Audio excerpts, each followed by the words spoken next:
그렇다면 네. 미국 부동산은 어디에 관심을 가져야 될지 네. 갔다 오셨으니까 네네. 이야기 좀 해주시겠어요? 저도 이번에 미국에 다녀오면서 미국 부동산을 현황을 한번 보고 왔는데요. 지금 레지덴셜하고 커머셜의 분위기가 완전히 달라요. 지금 온도차가 많이 발생이 되는데요. 주거용 시장은 최근에 많이 급등을 했어요. 네. 많이 올랐고, 그리고 상업용 부동산 시장은 지금 좀 많이 어려운 상황입니다. 많이 어렵죠. 네. 공실률이 엄청납니다. 네네. 지금 오피스나 상가 같은 경우에는 좀 공실이 많이 늘어나서 전체적으로 자산 가치가 많이 떨어진 상황인데 주거용은 오히려 많이 올랐어요. 그 원인이 어디에 있습니까? 일단은 코비드 시기에 재택근무가 많이 늘어났잖아요. 그러면서 이제 주거용 시장에 대한 수요가 많이 늘어났고, 그리고 조금 더 넓은 면적에 대한 수요도 많이 늘어났죠. 그리고 또 하나는 뭐냐면 미국은 우리나라하고 다르게 그 모기지 대출을 받을 때 30년 고정금리로 다 대출을 받아요. 30년이나 네, 30년 고정금리인데 이자가 낮았을 때 대출을 받은 소유자들이 집을 내놓지 않는 거예요. 지금 이자가 저렴했을 때 그 모기지 대출 금리로 받았는데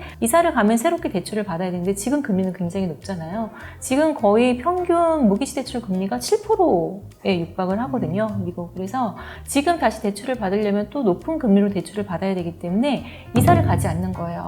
네. 이사를 가지 않는다라는 거는 집을 내놓지 않는다라는 거니까 수요는 일정하게 유지가 되고 있는데 공급이 줄어들다 보니까 미국 집값이 올라갈 수밖에 없어요. 그렇다면 지금 미국에 네. 한해서 모형 부동산에 투자를 해야 될 타이밍인가요? 아니면 상업용 부동산에 투자를 해야 될 타이밍인가요?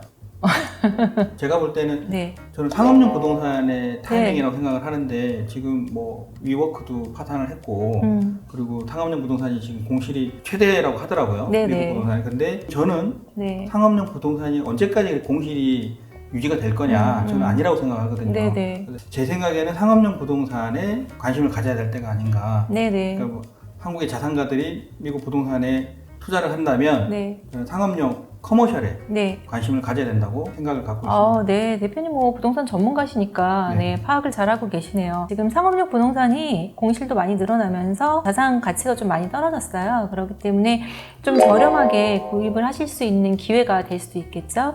달러 보유 차원에서 미국 주거용이 됐든 상업용이 됐든 미국 부동산을 보유하고 계시는 건 추천을 드리고 있습니다. 네. 미국 부동산에 대해서 사실 저도 네. 공부를 하고 있긴 하지만 네. 모르는 부분이 많거든요. 네네.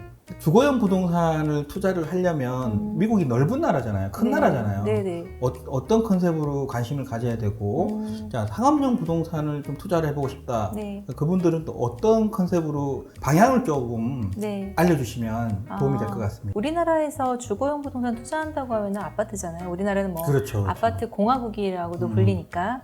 근데 미국에서 아파트는 우리나라 아파트하고는 좀 다릅니다. 예, 미국의 아파트는 아파트먼트라고 하는데 그 전체 건물을 법인이나 개인이 소유하고 그냥 임대를 해주는 거고요. 거기에서 우리나라 아파트 같은 개념은 콘도미니엄이에요. 네. 미국의 콘도가 우리나라의 아파트처럼 이제 개별적으로 등기가 가능한, 그래서 이제 우리나라 아파트처럼 투자를 한다고 하면은 미국에서는 콘도를 투자를 하시면 되는 거고요. 그리고 우리나라 사람들이 가장 많이 투자하는 것 중에 하나는 싱글하우스입니다. 네. 싱글하우스는 우리나라 단독주택 같은 형태예요. 그러니까 콘도 같은 경우에는 우리나라 아파트처럼 대지 지분이 적잖아요.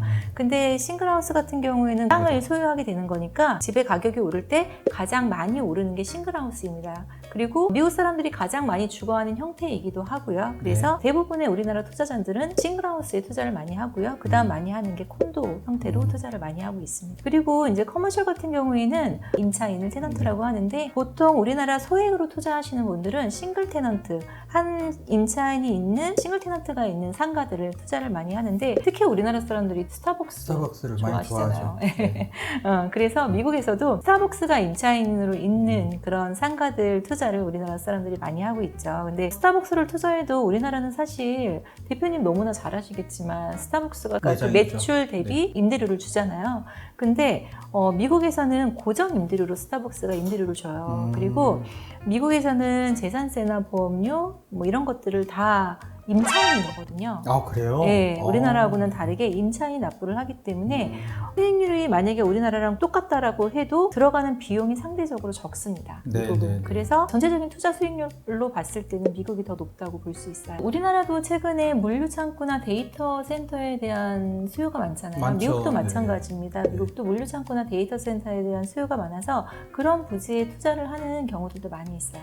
우리나라랑 뭐 큰 차이는 없네요. 네네. 네. 아파트가 콘도미니엄이라는 사실, 네네. 그거랑 싱글하우스가 단독주택이라는 네네. 사실 그 정도는 오늘 뭐 간단한 팁으로 네. 알고 가시면 좋을 것 같습니다. 정말 달러도 관심을 가져야 될 시기고요. 뭐 저희 회사에서는 미국 부동산도 저희가 충분히 케어해드릴 수 있는 리맥스라는 브랜드로 함께하고 있습니다. 재무 설계 받으시고 저희가 만약에 미국 부동산에 관심 있는 분들이라면 네. 저희가 함께 충분히 케어가 가능한 회사라는 거 PL로 말씀드리겠습니다. 리맥스가 글로벌 네. 중개 법인이잖아요. 그러니까 당연히 미국 부동산 리맥스 통해서 하시면은 하실 수 있으시고, 우리나라 그 투자자분들이 미국 부동산 구매하실 때 부동산을 구매하면 꼭 금융상품을 같이 하는 네. 게 트렌드입니다. 꼭 필요하기도 하고요. 그래서 그런 금융자산이 필요하거나 아니면은 세무적으로 상담을 받고 싶어 하시면은 또 저희 쪽에 의뢰를 주시면 리맥스와 한국재무설계가 같이 상담을 해드릴 수가 있을 것 같습니다. 이 영상을 보시는 분들한테 저희가